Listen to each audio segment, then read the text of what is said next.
بسم اللہ الرحمن الرحیم۔ تو آج کا ہمارا بنیادی سوال ہے کہ وائی وی نیڈ ریلیجن، ہمیں ریلیجن کیوں چاہیے، ریلیجن کی کیا ضرورت ہے۔ تو پہلے تو اس سوال کی تحلیل کرتے ہیں کہ وائی وی نیڈ ریلیجن، اس سوال کو ہم دیکھ لیتے ہیں کہ سوال کیسے پیدا ہوتا ہے، کب متعلق ہوتا ہے، کیا اس میں معاملات چلتے ہیں، اس کے بعد پھر اس کا جواب دے دیں گے۔ یہ سوال یا اس طرح کا کوئی بھی سوال جب ہم کرتے ہیں نا تو اسے انسانی پرسپیکٹو یا ریلیشن جیسے آپ کہتے ہیں اس سے دیکھنا پڑتا ہے۔ جیسے کہ کسی بھی علم کی بات کریں تو یہی طریقہ اڈاپٹ کرنا ہوگا۔ جیسے مثال کے طور پر میڈیکل کی فیلڈ ہے، میڈیکل کا علم ہے، اب میں کہوں کہ میڈیکل کا علم کیوں وجود میں ہے؟ کیونکہ انسان بیمار پڑتا ہے، انسانی جسم کے اعضاء میں مسائل آتے ہیں، انسان کی جسمانی یعنی فزیکل ضرورت کے تحت اس علم کی ریلیونس پیدا ہوتی ہے۔ سمجھے کہ انسان کی جو فزیکل نیڈ ہے نا اس کی وجہ سے اس علم کی ریلیونس پیدا ہوتی ہے۔ اس طرح آپ کسی بھی قسم کی تفریح، فنون لطیفہ یا کوئی بھی جو چیز آپ لے لیں، اب شاعری، میوزک، پینٹنگ کس ذیل میں آئے گی؟ یعنی اس ذیل میں جتنی بھی چیزیں ہیں اس سب کا اظہار ہوتا ہے تو اس کا علم وجود میں آ جاتا ہے۔ آپ سمجھے میری بات؟ یعنی فزیکل ہیلتھ ہے تو پھر وہ ہیلتھ کا علم آئے گا وجود میں، اس طرح کا سوال بھی پیدا ہوگا، یہ ساری باتیں ہوں گی۔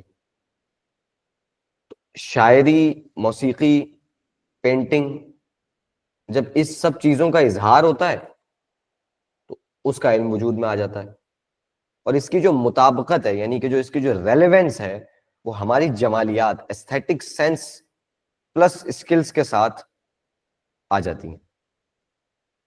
سمجھ آئی؟ یعنی اس کی جو ریلیونس ہے میڈیکل کی وہ ہماری فزیکل ضرورت کے تحت آ جاتی ہے، اس کی ریلیونس بن جاتی ہے۔ اسی طرح جو ہمارے ایستھیٹک سینس، اسکلز کی، اور اسکلز کی جو ریلیونس کے ساتھ کس کی ریلیونس ہوتی ہے، اسکلز کے ساتھ ایستھیٹک سینس، اور اسکلز کے ساتھ کس کی ریلیونس ہوتی ہے، وہ ہوتی ہے یہ فنون لطیفہ، شاعری، پینٹنگ وغیرہ، ان تمام چیزوں کی۔ یہی معاملہ ہر فیلڈ کا ہے، آپ کسی بھی فیلڈ کو اٹھا لیں، ہر فیلڈ کا یہی معاملہ ہے۔ اب انسان جب ان سب معاملات میں مشغول ہوتا ہے اور زندگی کے مزے لوٹ رہا ہوتا ہے، دنیا گھومتا ہے، نہ جانے کیا کیا سوچ کر رکھتا ہے، تو اچانک موت آ جاتی ہے اور اس کے پورے وجود کو اپنے ساتھ لے جاتی ہے۔ یہ موت ہی ہے جس کا سامنا سب سے پہلے انسان کو کرنا پڑا، اس کے شعور کو سکتے میں پہنچا دینے والی یہی ایک حقیقت ہے جس پر انسان کا سب سے بڑا سوال پیدا ہوتا ہے، کیا بس ہماری یہی حقیقت ہے؟ اس پورے شعوری وجود کا صرف اتنا ہی سفر ہے یا اس کے بعد بھی کچھ ہے؟ مرنے کے بعد شخصیت رہتی ہے یا نہیں؟ کیونکہ یہ موت ہی ہے جو ہمیں پوری زندگی گزارنے میں محور نظر آتی ہے۔ ساری کوشش، ساری تگ و دو ہم یا تو اس سے بچنے کے لیے کرتے ہیں یا اس کے آنے سے پہلے اپنی خواہشات کی تکمیل کے لیے، مگر محور کی حیثیت صرف اور صرف موت کو حاصل ہوتی ہے۔ اگر آپ دیکھیں تو اس سب سے بڑا سوال ہے انسانی وجود کا، اور اس سوال کا جواب صرف اور صرف مذہب دیتا ہے۔ یعنی اس سے بڑا کوئی سوال نہیں ہے کہ موت کیوں آتی ہے، اس سے بڑا کوئی سوال ہے اگر کسی کے پاس ہے تو مجھے بتا۔ نہیں ہے، بالکل بھی نہیں ہے۔ اس سے بڑا کوئی سوال نہیں ہے کہ میرے بھائی موت کیوں آتی ہے۔ اس کا واحد جواب یعنی کہ صرف ایک ہی جواب ہے، بہت فلسفیوں نے بھی اس کا جواب دیا ہے، سائنس نے بھی شروع میں کہیں، لیکن اس کا ایک ہی جواب ہے جو مذہب دیتا ہے، جو معقول جواب۔ اب آپ کو سمجھ میں آئی مذہب کی ریلیونس، کہ مذہب کیوں ضروری ہے، ہمیں مذہب کی ضرورت کیا ہے؟ مذہب کی ضرورت یا کسی بھی چیز کی ضرورت آپ کی ریلیونس، آپ کی مطابقت سے پڑتی ہے۔ نیڈ تو آپ کی تب شو ہوگی نا، کتنی مطابقت ہو گئی۔ کوئی مجھے بتا سکتا ہے کہ موت کے بغیر کون ہے؟ کوئی نہیں ہے۔ تو موت کا جواب صرف مذہب دیتا ہے۔ اب تک کی دنیا کی تاریخ میں صرف مذہب ہی ہے جس نے اس کا جواب دیا ہے۔ اس کی ریلیونس انسان کی سب سے بڑی حقیقت کے ساتھ ہے، جو اوپر ریلیونس کی میں نے بات کی نا، اس سب سے بڑی حقیقت کے ساتھ ہے۔ موت سے ریلیٹڈ ہر سوال کا جواب، یعنی موت کیوں آتی ہے، موت کے بعد کیا ہے، میری شخصیت کہاں ہے، کیا میری زندگی بے معنی رہ گئی، یا کیا اس کے بعد کوئی نئی زندگی آنی ہے، اگر آنی ہے تو اس میں کیا معاملات ہوں گے، کیا وہ ابدی ہے، یعنی کیا وہ فانی ہے یا ابدی ہے، یعنی کیا وہ مورٹل ہے یا اٹرنل ہے. مطلب یا ایک اور سوال کہ اس کا اس زندگی سے کوئی ریلیشن ہے، اگر ہے تو کیا ہے. تو یہ سارے سوالات ہیں نا، انسان ایک پورا مورل بینگ ہے نا، تو یہ سارے سوالات. تو دنیا کی معلوم تاریخ میں ان سب سوالوں کو زیر بحث صرف اور صرف مذہب ہی لایا، یعنی باقاعدہ طور پر موضوع بنا کے صرف اور صرف مذہب کا بنیادی موضوع جو ہے وہ موت ہے. اب قرآن مجید ہمیں بتاتا ہے کہ اس عارضی دنیا کو ختم ہو جانا ہے. سوالات میں نے پیچھے اٹھا دیے نا، اب آپ دیکھیں اس کے بعد نئی زندگی شروع ہوگی، اس میں فردوس آباد کر رکھا ہے، جنت، اور وہاں جانے کے لیے تم میں سے انتخاب کرنا ہے. اس میں رہنے کے لیے تمہیں یہاں اس دنیا میں اپنا تزکیہ کرنا ہے، اپنے آپ کو پیوریفائی کرنا ہے، اس قابل بنانا ہے کہ اس فردوس میں جا سکے، اور اپنے آپ کو جنت کے قابل بنانا ہے. جب تمہیں دنیا سے جب یعنی قرآن مجید کیا کہہ رہا ہے، جب تم اس دنیا سے رخصت ہو جاؤ گے تو اس کے بعد اپنے خالق یعنی اللہ کے سامنے جواب دہ ہونا ہے. اس پیشی کے بعد تمہاری ابدی زندگی کی ابتدا ہونی ہے. تو وہاں انصاف کے ساتھ فیصلہ کر دیا جائے گا کہ جو کچھ تم یہاں کرتے تھے. سمجھ میں آئی آپ کو بات؟ یعنی ہم یہ بات سمجھ چکے تھے کہ انسان یہ بات تو مان لیتا ہے اپنے آپ کو، پورے اپنے وجود کو دیکھ کے، کہ میرا کوئی خالق ہے، میں مخلوق ہوں. اب خالق نیچر ہے یا کیا ہے یہ ابھی اس بات پہ میں بات نہیں کر رہا، لیکن کوئی نہ کوئی میرا خالق ہے. پھر ہم نے تحلیل کر کے بتا دیا تھا، ہم نے یہ پوری بات واضح کر دی تھی کہ ایک کانسیپٹ یہ ہے کہ نیچر ہے. تو نیچر کے اوپر تو پھر یہ سوالات جو بہت سارے ہم نے کہا کہ پیدا ہم نے کر دیے تھے، علم کے، حکمت کے، قدرت کے حوالے سے، ربوبیت کے، ارادہ، ان تمام چیزوں کے سوالات آپ پیچھے والے اس میں دیکھ سکتے ہیں. یہ تمام سوالات ہم نے اٹھا دیے تھے، یعنی یہ تمام سوالات ہم نے اٹھا دیے. تو ان تمام سوالات کا سائنس نے جواب دیا کہ ہاں ٹھیک ہے، ابھی ہم یہاں تک پہنچ گئے، آگے بھی انشاءاللہ تو نہیں لیکن آگے بھی پہنچ جائیں گے کہیں نہ کہیں. تو جب پہنچیں گے تو بھائی تب دیکھ لیں گے، اس سے پہلے تک تو یہ سوالات ابھی ویلڈ تھے. اب قرآن مجید نے جب میرے ان تمام سوالات کو زیر بحث لے کے آیا نا کہ ہاں بھائی وہ ایک علیم ہے، حکیم ہے، قدیر ہے، رب ہے، فعال لما یرید ہے، یہ تمام چیزیں قرآن مجید نے مجھے واضح کی. قرآن مجید کیسے اللہ کی کتاب تھی، یہ اس کے اوپر بھی ہم بات کر کے آ چکے تھے.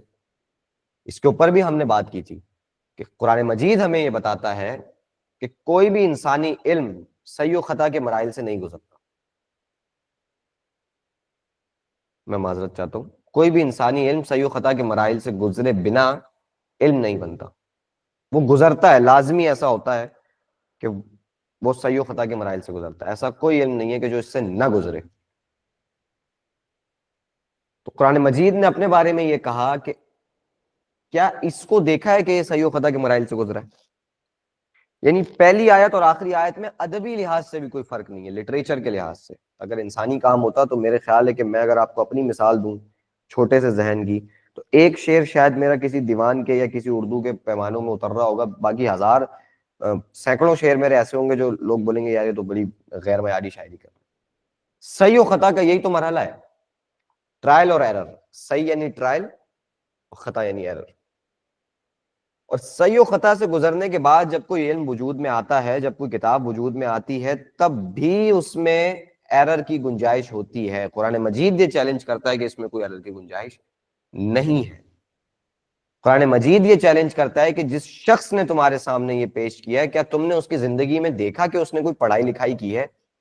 کیا تم نے زندگی میں اس کے دیکھا کہ 40 سال کی 38 سال کی زندگی جو تمہارے درمیان گزاری ہے، اس نے کبھی اس طرح کی کوئی بات کی ہو، اس طرح کا کلام اس کی زبان سے صادر ہوا ہو؟ کبھی تم نے یہ دیکھا؟ نہیں دیکھا. تو قرآن مجید یہ ایک اور چیلنج کرتا ہے کہ اگر تو یہ کتاب انسانی ہے، اگر یہ کلام انسانی ہے، ساری باتوں سے صرف نظر اگر تو یہ کام انسانی ہے تو صحیح و خطا کے بنا یا اس کے ساتھ بھی اس جیسی کوئی کتاب لے آؤ. قرآن مجید اپنے بارے میں یہ چیلنج کرتا ہے اور کہتا ہے کہ اگر تو یہ کام انسانی ہوتا تو تم اس میں تضادات دیکھتے, کنٹرڈکشنز دیکھتے. There is no contradiction between any ayah of قرآن مجید. تو قرآن مجید اپنے بارے میں چیلنج کرتا ہے, اور میں آج کھڑے ہو کے قرآن مجید کے حوالے سے آپ سب کو چیلنج کرتا ہوں کہ 1400 سال تک ایک کتاب زندہ جاوید کھڑی ہے آپ لوگوں کے سامنے, آج تک اس کی ایک بات بھی مردود نہ ہوئی. تو اگر یہ دلیل نہیں ہے اس کی کہ وہ انسانی کلام نہیں ہے, تو کیا دلیل ہوتی ہے کسی بات کی انسانی کلام نہ ہونے؟ پہلے تو مجھے کوئی یہ بتا دے. جن مراحل سے انسانی کلام گزر کے کلام کی حیثیت وجود میں آتا ہے, ان میں سے کسی طریقے پہ, یعنی کسی مرحلے پہ بھی قرآن مجید کسی مرحلے سے نہیں گزرا, پھر بھی وہ وجود میں آ گیا. اس کے بعد ایک ایک پیشن گوئی, ایک ایک حرف با حرف اس کا پورا ہونا, اس زمانے میں کھڑے ہو کے الاسکا کے پاس کے سمندروں کی باتیں کرنا. آپ کیا سمجھ رہے ہیں اس بات کو؟ چلیں یہ تو میں خیر بہت چھوٹی بات کر دی میں نے, جو پیچھے کے موقع بن گئے تو بہت بڑے ہیں, یہ تو چھوٹی باتیں اس کی اطلاقی باتیں. تو اب یہ ہمیں یہ واضح ہو گیا کہ قرآن مجید تو اللہ کی کتاب ہے, اور قرآن مجید یہ بیان کرتا ہے ریلیجن کی ضرورت بھی میں نے آپ کو اوپر بتا دی کہ بھائی میری موت, سب سے بڑا میرا سوال میری موت ہے, کا جواب دیا ہی صرف قرآن مجید میں. یعنی جو دل کی تسکین کر دینے والا سوال, علمی پیمانے پہ پورا اترنے والا سوال, چونکہ قرآن مجید اب علمی پیمانے پہ پورا اتر گیا, چونکہ میں نے محمد رسول اللہ کی خبر کو ٹھیک مان لیا ہے, اور پہلے لیکچر میں نے بتایا تھا کس کس طریقے سے گزر کے خبر کو مانا جاتا ہے, کس کس طریقے سے گزر کے علم وجود میں آتا ہے. تو حادثہ باطنی بھی میرا یہ کہہ رہا ہے کہ یہ بات ٹھیک ہے, کیونکہ باطن بھی میرا اس کو قبول کر رہا ہے, میری فطرت اس بات کو قبول کری, اسٹیبلش ہسٹری سے مجھے قرآن مجید بھی مل چکا ہے. میں انفر کر رہا ہوں, میں نے انفرنس کے ذریعے اس بات کو دیکھا ہے کہ واقعی یار میرا کوئی خالق ہونا چاہیے, اور وہ خالق کو میں نے انفر یعنی کہ اپنی ذات کو دیکھ کے کیا. اور اس کے بعد چوتھی چیز جو میرے سامنے پیش آئی وہ خبر آئی, خبر کی پوری تحقیق کر کے میں نے آپ کو بتا دیا کہ جو خبر دینے والا شخص ہے محمد رسول اللہ صلی اللہ تعالی علیہ وسلم, وہ کوئی اجنبی شخصیت نہیں ہے, پوری ہسٹری انہیں جانتی ہے, ان کا بیک گراؤنڈ جانتی ہے. اس بیک گراؤنڈ کے بعد اس شخص نے ایسی کتاب دی, کیسی کتاب دی؟ قرآن مجید جیسی. اور قرآن مجید ایک پورا کا پورا ایکسپیریمنٹ ہے, جسے آپ کھولو آپ کو پورا ایکسپیریمنٹ نظر آ جاتا ہے.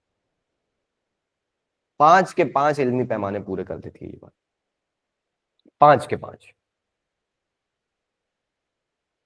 اس میں ایک ایسا سوال ہے, یعنی آپ اس کو سمجھیں کہ ایک کوئی اعتراض سمجھ لیں. تو اعتراض ایک ہے, اس کو ہم مذہب کے نام پہ جو مشہور ہے وہ اس کو ہم زیر بحث لے آتے ہیں کہ مذہب لوگوں نے خوف میں آ کر نا امیدی کی وجہ سے خود تخلیق کر لیا. یعنی کہ خوف میں آئے کہ یار اب امید نہیں ہے تو خود ہی تخلیق کر لیا کہ یار پتہ نہیں بعد میں یہ ہوگا. جو کمزور لوگ تھے انہوں نے یہ کہا کہ یار چلو ہم اخلاق, مورل بینگ اور ان تمام چیزوں کو, یہ ساری معاملات میں کہ آخرت میں ہمیں کچھ مل جائے گا تو دنیا میں کچھ نہ کرنا پڑے, تو اس وجہ سے لوگوں نے اس کو تخلیق کر لیا. فریڈرک نیچے کا بھی یہی موقف تھا, اس سے ملتا جلتا. تو اب پہلے تو مسئلہ یہ کہ خوف کہاں سے آ گیا, یعنی کسی چیز کی محبت ہوگی تو اسے کھونے کا خوف بھی ہوگا. تو محبت کا دائیا یہ کہاں سے آیا؟ ہر چیز آپ کو خالق کے پاس ضرور لے کے جائے گی, اور جب خالق کے پاس لے کے جائے گی, محبت کا دائیا بیچ میں آ گیا نا, ایک سینس آ گئی بیچ میں. اسی سے اگر میں اپنے آپ کی تلیل کرتا ہوا اپنے آپ کو خالق تک پہنچا دوں, اپنے آپ کو مخلوق ثابت کر دوں, تو اس کے بعد تو سارے مراحل خود ہی طے ہو جاتے ہیں. چلیں اس خوف والی اس سائیکولوجیکل فیکٹ کے اوپر ہی بات کر لیتے ہیں. یعنی مجھے اپنے والدین سے محبت ہے, جبھی اس بات کا خوف بھی ہے نا کہیں انہیں میری کسی بات یا میری کسی نااہلی کی وجہ سے کوئی مصیبت نہ لاحق ہو جائے. یعنی خوف اصل میں محبت کے ریئیکشن میں وجود میں آتا ہے. خوف کا جذبہ مقدم نہیں ہے بلکہ در حقیقت ایک ریئیکشن ہے. تو اب یہاں سے میں آپ کو لے کے آ جاتا ہوں. یعنی مذہب کی ریلیونس ہماری موت کے ساتھ ہے، اور موت ہمارا سب سے بڑا سوال ہے. اور انسان کی زندگی کے سب سے بڑا کنسرن بنیادی طور پر مذہب ہی ہو سکتا ہے، اس کے سوا کوئی شے نہیں. کیوں؟ کیونکہ موت ہی ہمارا سب سے بڑا خوف ہے بھائی. زندگی سے تو سب سے زیادہ محبت تھی.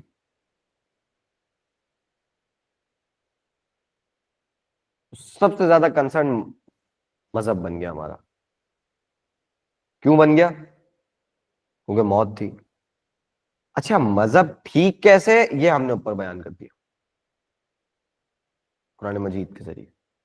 اور قرآن مجید کیا ہے، اس کے اوپر تو میرے خیال ہے کہ پھر جس کے پاس عقل ہے تو وہ پھر اب میں کیا کہہ سکتا ہوں، یہ فائنل ہے. اس کے لیے پھر صحیح و خطا کی بات ہی اس کے لیے کافی ہے. 5 کے 5 پیمانوں پر میں نے رکھ کے بات آپ کو واضح کر دی ہے کہ کس طرح سے خدا کا دین مقدم ہے، سچا دین اسلام ہے خدا کا. اب آپ آئیں دوسرے سوال پہ کہ اگر خدا ہے، کتاب ہے، مذہب ہے، تو یہ موت کیوں آتی ہے؟ یہیں سے ہمارا دوسرا سوال وجود میں آتا ہے کہ بھائی خدا کی اسکیم کیا ہے، خدا کا پلان کیا ہے، ہمیں خدا نے کیوں بنایا ہے. تو اس کے اوپر بھی قرآن مجید کے پاس چلتے ہیں، کیونکہ اللہ کی براہ راست جو گفتگو ہے وہ ہمارے پاس آ گئی ہے نا. اب تو ہمارے خالق کی کتاب ہے، نہیں اس کے بعد تو پھر مجھے کسی چیز کی ضرورت نہیں ہے. تو اب خالق کی کتاب میرے سامنے آ گئی ہے، میں اس کے آگے سر جھکاتا ہوں اور وہ مجھے کچھ بتا رہی ہے، میں اسے دیکھ لیتا ہوں. تو وہ کیا بتا رہی ہے؟ وہ یہ بتاتی ہے کہ اللہ تعالیٰ نے یہ فیصلہ کیا کہ میں ایک ایسی مخلوق کو بناؤں گا جسے ارادہ و اختیار، فری ول دوں گا، اور اس کو ایک ایسے امتحان میں ڈالوں گا کہ جس کا صلہ ابدیت ہوگا، یعنی ہمیشہ ہمیشہ رہنے کی زندگی. آج اگر ہم دیکھیں تو ہماری سب سے بڑی نعمت یہی ہے کہ ہمیشہ ہمیشہ کی زندگی. سب سے بڑا خوف موت ہے، اور اللہ موت کو ہی مار دے گا اس 60 سال کی زندگی کے بس. یعنی ایک لحاظ سے خدا کی چند ایسی صفات، میں نے لکھا ہے کہ ایک لحاظ سے خدا کی چند ایسی صفات جس کی ہم سب سے زیادہ خواہش رکھتے ہیں، ان میں سے ایک ہے ہمیشہ زندہ رہنا. اور دوسری چیز ہمارے ارادے سے وجود میں آتی ہے، وہ خواہش ہے. اپنے اختیار سے ہم اسے پورا کرنے کی کوشش میں زندگی بسر کرتے ہیں. اللہ نے وہاں پر خواہش کی اللہ نے کہہ دیا وہاں پہ خواہش کی تکمیل ہو جائے گی. یعنی ہر خواہش تمہاری مکمل ہوگی، جو پوچھو گے، جو مانگو گے، جو کچھ خواہش تمہاری پوری. ابدیت بھی مل گئی، خواہشات کی بھی تکمیل ہو گئی. مسئلہ یہ ہے کہ بھائی ہمیں ہی کیوں بنا دیا؟ یہ بھی تو ایک سوال پیدا ہوتا ہے نا کہ ہمیں ہی کیوں بنا دیا اللہ تعالیٰ نے؟ اور بھی تو کوئی ہوں گے، ہم ہی کیوں؟ یہ بھی تو اس طرح کا بھی تو سوال ہے نا. اور ایک میرے خیال ہے کہ ایک جینون سوال ہے، وہ بنایا جا سکتا ہے، اس میں کوئی بڑی بات نہیں ہے. لیکن اس کی بھی تحلیل کرنی ہوگی، اس کو بھی واضح کرنا ہوگا کہ بھائی یہ بات کیوں اپنی جگہ پہ ٹھیک ہے، کیوں اپنی جگہ پہ غلط ہے. جو کچھ بھی ہمیں لگتا ہے اس کو ہمیں وضاحت کے ساتھ دیکھنا پڑے گا کہ کیا معاملات ہیں. تو چلیں اب اس طرف چل لیتے ہیں کہ ہمیں کیوں بنایا، ہمیں کیا ہوا، ساری بات. تو اللہ نے یہ کہا قرآن مجید میں، اللہ فرماتے ہیں کہ اسکیم میں نے سب کے سامنے رکھی. ان مخلوقات میں سے انسان نے اسے قبول کیا، نہ صرف قبول کیا بلکہ ہم سب نے ایک عہد کیا. یعنی وہ عہد کا ذکر جو ہے وہ آپ دیکھیں کہ عہد الست کا ذکر غالباً سورہ اعراف کی 174 نمبر آیت میں آ جاتا ہے. جو ہم نے امتحان اپنا خود چوز کیا نا، وہ سورہ اعراف کے اندر اس کی وضاحت آتی ہے. اگر آپ کہیں تو میں پڑھ بھی دیتا ہوں سورہ اعراف کی 72، یا غالباً آپ خود جا کے پڑھ لیں اسے تو بہتر رہے گا کہ آپ کو یہ بات پوری سمجھ میں آ جائے گی. تو اس کو ہم نے قبول کیا، بلکہ ایک عہد کیا جسے ہم عہد الست کہتے ہیں. اب اس عہد کو اللہ نے ہمیں بلا دیا اس دنیا میں بھیجنے کے لیے. اچھا یہاں پہ بھی اعتراض پیدا ہوتا ہے کیوں بلا دیا؟ بھائی یہ کوئی اتنی بڑی بات نہیں ہے، یہ بالکل بھی اتنی کوئی بڑی بات نہیں ہے. اگر ہم تھوڑا سا علم اس چیز کا حاصل کریں، جو کانشیس، انکانشیس اور سب کانشیس والے جو علم ہے اس کو اگر ہم پڑھیں تو بات واضح ہو جاتی ہے کہ اس میں کوئی مسئلہ نہیں کہ اگر کوئی چیز انسان آج بھول جائے اور 20 سال بعد یاد آ جائے، اور ان 20 سال میں وہ واقعہ کیا تھا اس کا کوئی شائبہ بھی، یعنی اس کا کوئی شائبہ بھی اس کے ذہن میں نہ ہو، یہ بھی پاسبل ہے. تو اسی طرح یہ پورا واقعہ پیش آیا. اب جب ہم اس دنیا سے رخصت ہو جائیں گے تو وہ عہد بھی یاد آ جائے گا، اور اس دنیا کے حالات و واقعات بھی ہمیں اپنی جو ہمارے جو ذہن ہے اس میں محفوظ کر لیے جائیں گے. تو اس میں کوئی بڑی بات نہیں ہے. اگر ہم یہ بھی کہیں کہ اس کو ہمیں لاشعور میں ڈال دیا ہمارے اللہ تعالیٰ نے اس واقعے کو، اور وہ بعد میں دوبارہ سے اس کو ریوائیو کر لے گا، تو اس میں کوئی ایسی بات نہیں، یہ ہو سکتا ہے، اس میں کوئی مسئلے والی بات نہیں. اب جب دنیا میں انسان کو بھیجا تو اس کی فطرت میں، اب آپ دیکھیں کہ اس کی اسکیم کیا بنی کہ اب دنیا میں انسان کو بھیجنا تھا، ٹھیک ہے، دنیا میں انسان کو بھیجنا تھا، تو دنیا میں اس کی فطرت میں پہلے سے ہی، آپ سمجھ رہے ہیں میری بات، یعنی کتنا آسان کر دیا اس چیز کو کہ اس کی فطرت میں دین کو بدیت کر دیا جو پورا دین تھا. اور صرف اتنا نہیں، اب آپ یہ سمجھیں کہ صرف اتنا نہیں بلکہ پہلے شخص سے ہی اللہ تعالیٰ براہ راست مخاطب ہو گئے تاکہ کسی قسم کی حجت باقی نہ رہے. پہلے ہی شخص سے اللہ تعالیٰ نے خطاب کر لیا. اور اس کے بعد اتنی پرفیکشن ہے پہلے سے آخری کے درمیان میں کہ جب ہسٹری ہماری سیو ہونا شروع ہوئی ہے، جو ہمارا اے ڈی ایرا ہے، اس کے اندر محمد رسول اللہ صلی اللہ علیہ وآلہ وسلم جیسی تاریخی شخصیت، ان کو بھی پیغمبر بنا دیا. یعنی ان کو پیغمبر بنایا تاکہ ہدایت سے کوئی دور نہ رہے. جس خطے میں بنایا وہ بھی درمیان میں، اس کے بعد جس دور میں بنایا وہ دور بھی درمیان کا، وہ ایرا بھی بالکل درمیان کا، تاکہ کوئی بھی چیز، یعنی کوئی حجت ہی باقی نہ رہے انسانوں کے لیے. اتنی آسانی پیدا کی، ہر دور دور تک ہر انسان تک ہدایت پہنچ جائے. اور اس امتحان میں کرنے کے ہر عمل کو ہماری فطرت سے ہم آہنگ کیا، یعنی جو ہماری فطرت ہے اس کے ساتھ کنیکٹ کروایا. جو بھی ہدایت اللہ نے بھیجی ہے پورا دین ہماری فطرت سے کنیکٹڈ ہے. ہر حکم کو، ہر مسئلے کو فطرت کے ساتھ، یعنی انسانی شخصیت کے ساتھ جوڑا ہے. اس کی وجہ ہے یہ ہے کہ اس دنیا کو قیامت کے لیے انسان سے متعلق رکھنا ہے، یعنی فطرت ہی ایسی بنائی ہے اس کی قیامت والی. آپ دیکھیں نا، کوئی بھی دین کا حکم ایسا نہیں ہے جو ہماری فطرت کے خلاف ہے. ہر چیز فطری ہے، بالکل ہم فوراً تسلیم کر لیتے ہیں، کوئی اس میں بڑی بات ہے ہی نہیں. یعنی یہ نہ کبھی کسی دور میں اجنبی ہوگا. اب یہ آپ میری بات سمجھیں کہ ہم کہتے ہیں نا کہ یہ کوئی پتہ نہیں بعد میں کوئی دین پیچھے، نہیں، یہ نہ کسی دور میں اجنبی ہوگا، نہ اسے کوئی مٹا سکے گا. یہ ٹھیک ان پریمیسز پر مبنی ہے. کیوں ہے؟ کیونکہ یہ ٹھیک ان پریمیسز پر مبنی ہے جس پر انسان کی تخلیق ہوئی ہے. اب انسانی تخلیق پر بات کریں تو یہ بھی قرآن مجید نے واضح کیا ہے،